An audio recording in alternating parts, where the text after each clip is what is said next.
नहमदु व नसल्ली अला रसूलिहिल करीम। Viewers from mine of knowledge, अस्सलाम वालेकुम। दुरूद पाक के अंदर एक पूरा कुदरती निज़ाम और कुछ लॉज ऑफ नेचर या कवानीन फितरत पोशीदा हैं, जिनमें अहम इसरार व रमूज़ हैं। ये निज़ाम नूर का वो निज़ाम है जो दुरूद पाक पढ़ने वाले के लिए पूरी कुव्वत के साथ मुतहरिक हो जाता है। याद रहे, दुनिया में दो ताकतें मुतहरिक हैं, अंधेरों की ताकत जो शैतानी ताकत है और नूरानी ताकत जो रूहानी ताकत है। दुरूद पाक पढ़ने वाले के लिए नूरानी निज़ाम फौरी तौर पर मुतहरिक हो जाता है और इस निज़ाम से वाबस्ता कवानीन कुदरत इंसान के लिए रहमत, बरकत, खुशहाली और सुकून के दरवाज़े खोल देते हैं। यह नूरानी निज़ाम इंसान को 4 से ज़ायद अहम कवानीन फितरत जैसे कानून कशिश, कानून मोहब्बत, कानून रहमत और कानून बरकत से हम आहंग करके उनसे फैज़याब करता है। ये इल्म अब आम हो चुका है कि दुनिया में कुछ कुदरती कवानीन कारफरमा है जिनको समझकर उनसे काम लेने वाले अफराद अफलातून, अरस्तु, मोहम्मद सल्लल्लाहु अलैहि वसल्लम और उनके रफ़ाक़ा, आइंस्टाइन और न्यूटन जैसे अजीम इंसान बने। दुरूद पाक पढ़ते ही ये पूरा निज़ाम और 4 लॉज पूरी तरह हरकत में आते हैं, जिनमें से पहला कानून कशिश यानी लॉ ऑफ अट्रैक्शन है, दूसरा कानून कानून मोहब्बत यानी लॉ ऑफ लव, तीसरा कानून रहमत यानी लॉ ऑफ ब्लेसिंग और चौथा कानून बरकत या लॉ ऑफ अबंडेंस है। आइए मुख्तसर तौर पर इस निज़ाम को समझते हैं। दुरूद पाक जिन कवानीन कुदरत से रोशनास और फैज़याब करवाता है, उनमें पहला कानून कशिश या लॉ ऑफ अट्रैक्शन है। कानून कशिश पे इस्लाम और कुरान क्या कहते हैं, इस पर हमारी अलहदा वीडियो डिस्क्रिप्शन में दिए हुए लिंक पे मौजूद हैं। कानून कशिश का खुलासा ये है कि जिस तरह कशिश शकल हमारे और कायनात के हर अमल पे असरअंदाज होती है, उसी तरह कशिश की ताकत हमारे जहनों पर भी असरअंदाज होती है। कानून कशिश ये है कि आप ज़िंदगी में वो हासिल करते हैं जिसकी तरफ आपकी तवज्जो और ख़यालात होते हैं। आपका फोकस और गालिब ख़यालात आपकी ज़िंदगी और आखिरत बनाते हैं या बिगाड़ते हैं। इंसान जिससे मोहब्बत रखता है उसके ख़यालात और तवज्जो उसी की तरफ होते हैं, इसलिए वो जाने अनजाने में महबूब के रंग में ढल जाता है। इसीलिए दुरूद पाक पढ़ने वाला जब दुरूद पाक पढ़ता है तो अल्लाह सुब्हानहू व तआला से मोहब्बत का सबूत देता है। तो कानून कशिश और कानून मोहब्बत दोनों मुतहरिक हो जाते हैं, क्योंकि दुरूद शरीफ पढ़ने का हुक्म अल्लाह सुब्हानहू व तआला ने खुद दिया है। ना सिर्फ हुक्म दिया है बल्कि ताकीद की है कि मैं भी दुरूद पाक पढ़ता हूँ, तुम भी खूब दुरूद सलाम पढ़ा करो। ये वो निज़ाम है जिसमें बेनियाज रब और उसकी तमाम मखलूक बशमूल चरिंद परिंद सब दुरूद सलाम के इस निज़ाम में शरीक हैं। लिहाजा इंसान दुरूद सलाम पढ़ के इस आलमगीर नेटवर्क का हिस्सा बन जाता है। हज़रत अली बिन तालिब रज़ियल्लाहु ताला अन्हु से रिवायत है कि मैं मक्का मुकर्रमा में रसूलुल्लाह सल्लल्लाहु अलैहि वसल्लम के हमरा था।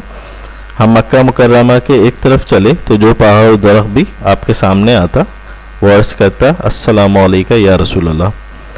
दुरूद पाक पढ़ने वाला खासकर दुरूद इब्राहिमी पहले खालिक से मोहब्बत का हक अदा करता है, फिर खालिक की अताअत में उसके हबीब सल्लल्लाहु अलैहि वसल्लम और उनकी नूरानी आल से मोहब्बत का इजहार करता है। यही नहीं बल्कि अजीम जद्द अमजद इब्राहिम खलीलुल्लाह और उनकी अजीम आल औलाद से मोहब्बत और अकीदत का इजहार करता है और उनके लिए रहमत व बरकत की और दुरूद व सलाम की दुआ करता है। जब इंसान का गालिब ख्याल और तवज्जो दुरूद इब्राहिम में मौजूद रहमत और बरकत की दुआ पे होती है, जो वो अपने जद्द अमजद इब्राहिम खलीलुल्लाह और मोहम्मद सल्लल्लाहु अलैहि वसल्लम हबीबुल्लाह और उनकी आल पर की जाती है, तो कानून कशिश के तहत इंसान अल्लाह सुब्हानहू व तआला की रहमत और बरकत को अपनी ज़िंदगी में पाना शुरू कर देता है। रहमत और बरकत दुरूद पाक पढ़ने वाले पर बारिश की तरह बरसती है। इसीलिए रसूलुल्लाह सल्लल्लाहु अलैहि वसल्लम ने हज़रत काब रज़ियल्लाहु ताला अन्हु को बताया था कि हर वक्त दुरूद पाक पढ़ना उनके दुखों, गुनाहों और गमों के लिए काफ़ी है। इसी तरह दूसरा कानून कुदरत कानून मोहब्बत है। ये कानून मोहब्बत कुछ हद तक कानून कशिश से हम आहंग भी है। इस कानून के मुताबिक पूरी कायनात मोहब्बत के धागे से बंधी हुई है और हयात का बुनियादी मंबा यही मोहब्बत है। मौलाना रूमी फरमाते हैं, अज़मत चाहते हो तो दिल में नफ़रत के बजाय मोहब्बत को ठिकाना करो।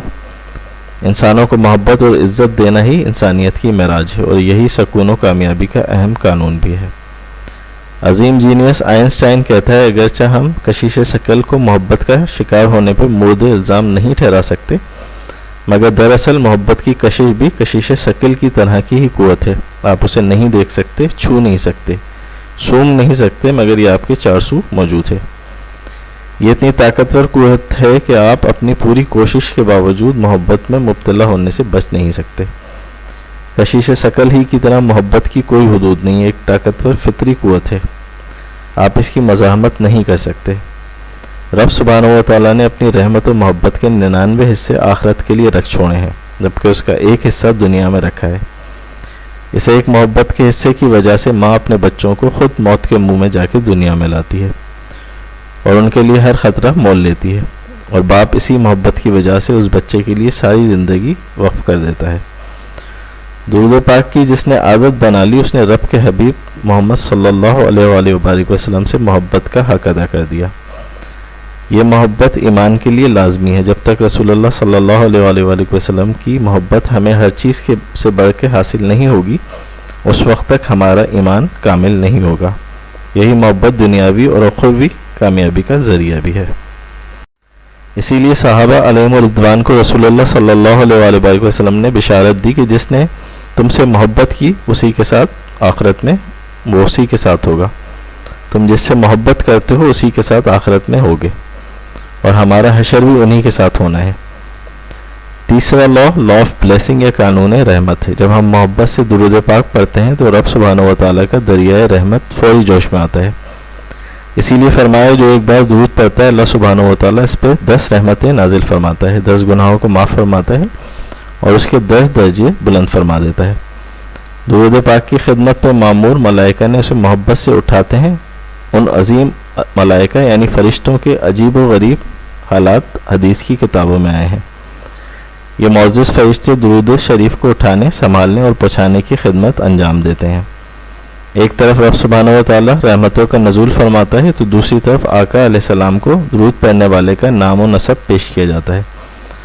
فرشتے یہ درود شریف بارگاہ اقدس میں پڑھنے والے کی ولدیت کے ساتھ پہنچا دیتے ہیں کہ یا رسول اللہ فلاں بن فلاں نے آپ پہ صلاۃ و سلام بھیجا ہے۔ آپ اس صلاۃ و سلام کا محبت کے ساتھ جواب ارشاد فرماتے ہیں جو دعائے رحمت ہے۔ اب آقا علیہ السلام کی اس امتی کے لیے خوشی اس لیے مزید رحمتوں کا نزول لاتی ہے۔ درود پاک پڑھنے والے کا قانون رحمت سے فیضیاب ہونا لازمی ہے، اور یوں دنیا آخرت کی کامیابی اور سکون اس کے راستے میں کھل جاتے ہیں۔ چوتھا قانون برکت یا فراوانی یا لا آف ابنڈنس ہے۔ درود پاک کثرت و فراوانی کے قانون کو حرکت میں لاتا ہے، جیسا کہ حضرت کعب رضی اللہ تعالیٰ عنہ کو بتایا گیا کہ درود پاک تمہارے غموں اور دکھوں کو کفایت کرے گا۔ تو اس کا مطلب یہ ہے کہ درود پاک پڑھنے والے پر برکتوں اور نور کا وہ نزول ہوگا کہ اس کی بارش میں اس کے تمام دکھ اور غم مٹ جائیں گے۔ اب نہ روزی کا غم رہے گا، نہ غم روزگار، نہ اولاد کا غم ہوگا، نہ بیوی کا، نہ گھر بار سواری کا، کیونکہ یہ عمل ہر چیز میں برکت، کثرت اور فراوانی کا سبب بنے گا۔ استغفار کثرت و فراوانی کا بڑا عمل ہے اور درود پاک مغفرت کے لیے اکثیر ہے، کیونکہ اس کے سبب اللہ سبحانہ و تعالیٰ نے ایک وسیع طاقت اور سماعت رکھنے والا ایک فرشتہ مقرر فرما رکھا ہے جو درود پاک پڑھنے والے کو بڑی محبت سے دعا دیتا ہے اور کہتا ہے غفرانک اللہ، اللہ تیری مغفرت فرمائے۔ فرشتے کی اس دعا پر دیگر فرشتے آمین کہتے ہیں اور اللہ سبحانہ و تعالیٰ اس دعا کو قبول فرماتا ہے۔ حدیث ہے کہ دعا معلق رہتی ہے آسمان پہ جب تک کہ درود پاک نہ پڑھایا جائے۔ دعائیں قبول ہونے سے کثرت و فراوانی اور برکت حاصل ہوتی ہے۔ تو خلاصہ کلام یہ ہے کہ فرش سے لے کے عرش تک کیسا زبردست نظام برکت، محبت، رحمت متحرک ہو گیا۔ اب جس بندے کو یہ نعمت نصیب ہوئی اس کا کون سا مسئلہ ہے جو حل نہ ہوگا اور کون سی پریشانی ہے جو دور نہ ہوگی۔ لہذا چلتے پھرتے درود پاک پڑھنے کو اپنا معمول بنا لیں، اور آئیے محبت سے ایک بار درود پاک پڑھ لیں۔